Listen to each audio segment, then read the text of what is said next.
সংবাদ জনতায় আপনাদের স্বাগতম। প্রথমে জানিয়ে দেব শিরোনামগুলো। বাইডেন ইউনূসের বৈঠকে একে ভয়ঙ্কর তথ্য উঠে এলো। দুর্গাপূজা নিয়ে সুখবর দিল অন্তর্বর্তীকালীন সরকার। শুনছিলেন সংবাদ শিরোনাম, এখন বিস্তারিত। প্রেসিডেন্ট জো বাইডেনের সঙ্গে একান্তে বৈঠক করবেন অন্তর্বর্তীকালীন সরকারের প্রধান উপদেষ্টা ডক্টর মোহাম্মদ ইউনূস।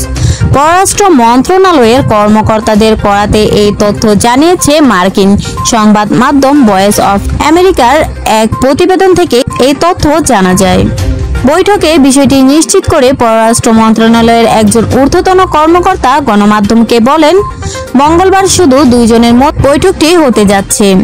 নিউ ইয়র্কে জাতিসংঘ সাধারণ পরিষদের অধিবেশনের ফাঁকে তারা বৈঠক বসবেন এবং বৈঠকে বাংলাদেশ নিয়ে বেশ কিছু আলোচনা করবেন ডক্টর ইউনূস, যেখানে থাকবে শেখ হাসিনাকে দেশে এনে বিচারের মুখোমুখি করার একটি আবেদন। এইবার হতে যাচ্ছে সাবেক প্রধানমন্ত্রী শেখ হাসিনার বিচার।